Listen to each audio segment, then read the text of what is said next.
தூங்கிட்டே இருந்தேன். காலையில் ஒரு 5:30 மணிக்கு ஃபோன் அடிச்சானுங்க. என்னடா அப்படின்னு கேட்ட உடனே இங்கே மலேசியா மாதிரியே இங்கே ஒரு முருகர் கோவில் கட்டியிருக்காங்கடா, அது பார்த்துட்டு வரலாம் வாடா அப்படின்னு சொல்லிட்டு கேட்டாங்க. என்னடா முருகர் கோயிலா அப்படின்னு கேட்டேன். இல்லைடா, முருகர் சிலை வந்து பார்த்தீங்கன்னா மலேசியாவில் எப்படி இருக்கோ அதே மாதிரி இங்கே பண்ணியிருக்காங்கடா, வாடா பார்த்துட்டு வரலாம் அப்படின்னு சொல்லிட்டு கூப்பிட்டானுங்க. சரி, நம்ம சும்மா தானே இருக்கோம், இன்றைக்கி வேறு வந்து தைப்பூசம், சரி கிளம்பலாம் அப்படின்னு சொல்லிட்டு வண்டியில் ஏறி உட்காந்து கிளம்பிட்டோம். எங்கடா போகிறோம்னு பார்த்தா நம்ம மேல்மருவத்தூர்லேருந்து பக்கத்தில் நடுப்பழனி அப்படின்ற ஒரு கிராமம் அப்படி சொன்னால், சரி சொல்லிட்டு உட்காந்தோம். போயிட்டே இருந்தோம்.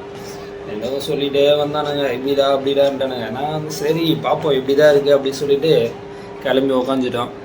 வண்டி எடுத்தானுங்க, போனோம் கதையாக பேசிட்டு வந்தானுங்க. நம்மளுக்கு அந்த டைம் வர தூக்கம், காலையில் 5:30 மணி 6 மணி, நம்ம எப்பயுமே 8 மணி மேலே தான் எழுந்திருக்கோம்.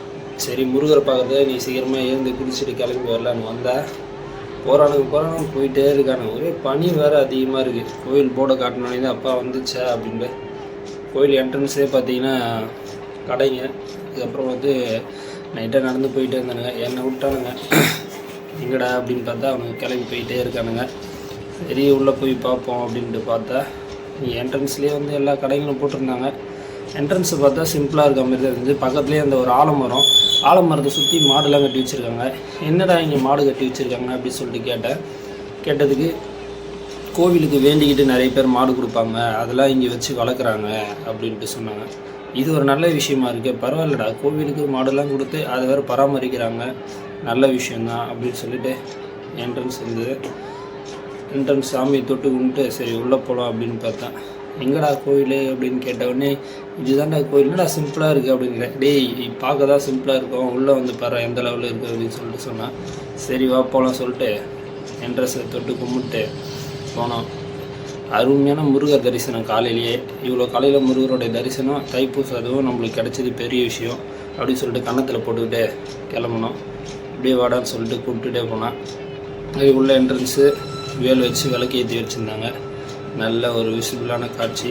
சாமியை கும்பிட்டுட்டு அப்படியே சைடில் பிள்ளையார் இருந்தார், அவருங்க ஒரு வணக்கத்தை போட்டுட்டு எங்கடா வர்ற அப்படின்னு பார்த்தா மேலே ஏறிட்டானுங்க. அவனுங்க சித்தர்லாம் இருந்தாங்க. சரி அதை பார்க்கறதுக்கு வரதுங்காட்டி மேலே ஏறிட்டானுங்க.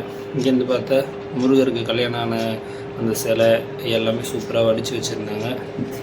பக்கத்துலேயே பார்த்தீங்கன்னா நம்மளுக்கு குரங்கு, டேய் என்னடா பண்ணுற, நம்மளுக்கு முன்னாடி ஓட்டார். சரி சொல்லிட்டு கிளம்புவோம். அடிக்கட்டை தொட்டு கும்பிட்டு ஏறிட்டே இருக்கும். ரொம்ப ஹைட்லாம் இல்லைங்க, திடமான ஹைட்டு தான். சூப்பராக இருந்தது. ஒன்றும் நல்ல கலைவண்ணத்தோடு நல்லா சூப்பராக பண்ணியிருக்காங்க. அப்படி ஏறணும். ஏறி போயிட்டு பக்கத்தில் பார்த்தா ஒரு இங்கே ஒரு முனிவர் இருந்திருக்காரு, அவருடைய ஜீவசமாதி இங்கே வச்சுருக்காங்க. சரி அது ஓப்பன் ஆகலை, டைம் வந்து நாங்கள் காலையிலே வந்தோன்னா அதை ஓப்பன் பண்ணி வைக்கல. சரி சொல்லி பார்த்துட்டு கோயில் கோபுரத்தை பார்த்து வேறு லெவலில் இருக்குது. மலைக்கு மேலே இது கட்டி வச்சுருக்கனால சூப்பராகவும் இருக்குது. அங்கேருந்து தரிசனம் பண்ணோம். கிட்ட வந்து வேலை தொட்டு கும்பிட்டு கீழே ஒரு வேல் பார்த்தோம் இல்லையா, இங்கே மேலேயும் வச்சுருக்காங்க. அங்கேயே விளக்கு ஏற்றி தொட்டு கும்பிட்டு கற்பூரத்தை ஏற்றிட்டு ரோகரா அப்படின்னு சொல்லிட்டு பார்த்துட்டு கிளம்பிட்டோம். மேலே ஒரு படியை ஏற ஐயனை பார்க்குற அந்த சந்தோஷம் வந்து தாங்க முடியல. சரி சொல்லிட்டு படிக்கட்டில் ஏறினோம். ஏறி உள்ளே போனோம். செல்லு எங்கடா வைக்கிறா, வீடியோ எடுக்காதான்னா, சரி வந்ததுக்கு ஒரு இதுவாக இருக்குண்டா அப்படின்னு சொல்லிட்டு சரி வீடியோ எடுத்தோம். நம்மளுக்காக கிடைச்ச தரிசனம், நிறைய பேர் வீட்டில் இருப்பாங்க, அவங்களெலாம் கிடைக்காது. இந்த வீடியோவை பார்த்து அவங்களுக்காக அந்த தரிசனம் கிடைக்கட்டும் அப்படின்னு சொல்லிட்டு சொன்னோம். சரிடா அப்படின்ட்டு முன்னாடியே போயிட்டு இருந்தான். செல்லை வச்சிடறா, கோவிலில் பிடிங்க போகிறாங்க அப்படின்னு சொன்னான். சரி நம்ம கருவறை தான் எடுக்கக்கூடாது, இங்கே சுற்றி எடுக்கலான்னு பார்த்தா நிறைய சிலைலாம் செஞ்சு வச்சுருந்தாங்க. அருமையாக பார்த்துட்டு அப்படியே என்ட்ரன்ஸை பார்த்தோம். ஐயனை பார்க்கும்போது ஒரு சிறப்பு காட்சி. ஒரே கூட்டமாக இருந்தது. நம்ம தான் காலையில் வந்துன்னு பார்த்தா நம்மளுக்கு முன்னாடி ஒரு 100கணக்கான பேர் கோவிலில் வந்திருக்காங்க. ஐயனை பார்த்துட்டு ரோகரான் நான் பக்கத்தில் கத்துறான். ஆர்ட் பேஷண்ட் வேறு முன்னாடி இருக்கார், கத்தாரு அப்படின்னா, கோவிலுக்கு வந்து அதெல்லாம் பண்ணணும்டா அப்படின்னா. சாமிகள் கொஞ்சம் சாமியை தரிசனம் பண்ணோம் அப்படின்னு சொன்னோம். சாமிகள் பார்த்தாரு.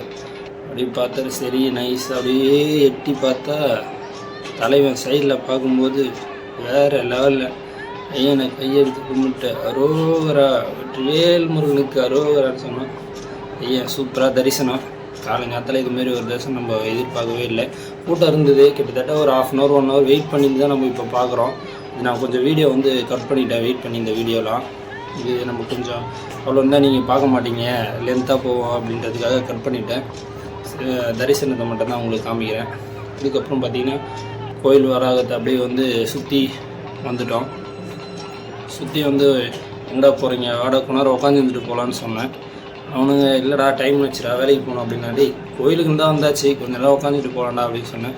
சரின்னு சொல்லிட்டு உட்காந்துட்டு அப்படியே கொஞ்சம் கொண்டார உட்காந்துட்டு எழுந்து பார்த்துட்டு எல்லாத்தையும் சுற்றி பார்த்துட்டோம். போகும்போது படிக்கட்டில் போனோம். ஏன்டா வரும்போது இதில் கூப்பிட்டு வரீங்க அப்படின்னு சொன்னேன். சர்வலான ஒரு பாதை இருக்குது, தார் சாலை, அதில் வந்தோம். இல்லைடா இங்கே போனால் தான் அண்ணா நீங்கள் சொன்னல உங்களுக்கு மலேசியா முருகர் காமிக்கிறேன்னு சொல்லிவிட்டு அது இங்கே தாண்டா இருக்குது வாடான்னு சொல்லிட்டு கூப்பிட்டு போனானுங்க. போயிட்டே இருந்தானுங்க. பார்த்தா ஒரு என்ட்ரன்ஸில் நிறைய பேர் வந்துட்டு போயிட்டு இருந்தாங்க. இங்கே தான் இருக்குடா அப்படின்னு சொல்லிட்டு சொன்னான். கூப்பிட்டு போனோடனே நம்மளுக்கு அந்த தரிசனம் இடையின்னு பார்க்கும்போதே சூப்பரான தரிசனம் கிடச்சிது. கிட்டத்தட்ட மலேசியாவில் எந்த அளவுக்கு பண்ணியிருக்காங்களோ அதே போல் நம்ம தமிழ்நாட்டில் இங்கே பண்ணியிருக்காங்க. வேறு எங்கேயுமே இது மாதிரி ஒரு முருகர் நீங்கள் பார்க்க முடியாது. இந்த நடுப்பழனியில் மட்டும்தான் பார்க்க முடியும். சேம் அங்கே எப்படி இருக்கோ மலேசியாவில் முருகர் அதே மாதிரி இங்கே பண்ணி வச்சுருக்காங்க. வேறு லெவலில் இருக்குது. காலையிலே தரிசனம். இப்போ கூட்டம் கொஞ்சம் கம்மியாக இருக்குதுன்னு பார்க்குறீங்களா. நாங்கள் வந்து காலையில் ஏர்லி மார்னிங் வந்ததுனால கூட்டம் கொஞ்சம் கம்மியாக இருந்தது. இதுக்கப்புறம் வந்து பால் காவடி, பன்னீர் காவடி அதெல்லாம் ரெடி பண்ணிகிட்டு இருக்காங்க. இதெல்லாம் வந்து இதுக்கப்புறம் நடக்கும். நாங்கள் வேலைக்கு போகிறோன்றதுனால சரி சீக்கிரமாக கிளம்பிடலாம் அப்படின்னு சொல்லிட்டு சாமியை பார்த்துட்டு போயிட்டோம். அந்த கொடுப்பனை எங்களுக்கு கிடையாது, காவடி தூக்குறது பார்க்குறது அப்படின்ட்டு. இவரை பார்த்துட்டு சரி போகலாம் அப்படின்னு சொல்லிட்டு நம்ம என்ட்ரி ஆகணும். பார்த்துங்க மலேசியாவில் எப்படி இருக்காரோ அதே சேம் தாங்க இங்கேயும் இருக்குது. சூப்பராக பண்ணியிருக்காங்க. சரி சொல்லிவிட்டு முருகனை பார்த்துட்டு மயிலை பார்க்காம இருக்க முடியுமா. முருகனுக்கு ஒரு வெற்றிவேல் முருகனுக்கு அரோகரா அப்படின்னு சொல்லிட்டு கையெடுத்து கும்பிட்டு நம்ம ஊரில் இது மாதிரி செஞ்சுருக்காங்க. இதை நம்மளே பார்க்காம இருந்தால் எப்படின்னு சொல்லிட்டு வேறு லெவலில் இருந்து இதை நாங்கள் பார்த்தோம். உங்களுக்கும் இது வந்து பிடிக்கும்னு நினைக்கிறேன். உங்களால் முடிஞ்சுன்னா ஒரு வாட்டியாவது அது இந்த கோயிலில் வந்து பாருங்கள். மலேசியாவில் என்ன மாதிரி செஞ்சுருக்காங்களோ சிலை அதே மாதிரி தான் நம்ம ஊரில் செஞ்சுருக்காங்க. நிறைய பேர் மலேசியா போய் பார்க்க முடியலையே அப்படின்னு சொல்லிட்டு நிறைய பேருக்கு ஏக்கம் இருக்கும். பட் வந்து இந்த கோயிலுக்கு வந்தீங்கன்னா நடுப்பாளையில் இருக்க இந்த முருகர் கோயிலுக்கு வந்தீங்கன்னா உங்களுக்கு அந்த தரிசனம் இங்கே கிடைக்கும். நன்றி. இன்னொரு வீடியோவில் நம்ம பார்க்கலாம்.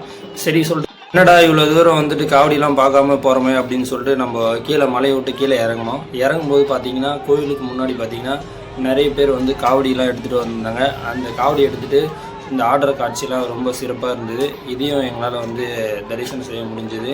இது எங்களுடைய பாக்கியம் தான் நினைக்கிறேன். ஏன்னா நம்ம காலையிலேயே வந்தோம். சரி இதெல்லாம் எங்கே நம்ம பார்க்க போகிறோம், இதுக்கப்புறம் தான் வரும் அப்படின்னு நினச்சோம். நிறைய பேர் வந்து நடப்பாதையாகவே வந்து அந்த வழியாக வந்து எடுத்துகிட்டு வந்துட்டுருக்காங்க. எடுத்துகிட்டு வந்து காவடி ஆட்டம், அதுக்கப்புறம் அந்த பால் காவடியெலாம் எடுத்துருக்காங்க. எவ்வளோ பேர் வந்துட்டுருக்காங்க பாருங்கள். இது மாதிரி நிறைய பேர் வந்து நடைபாதையாகவே வராங்க.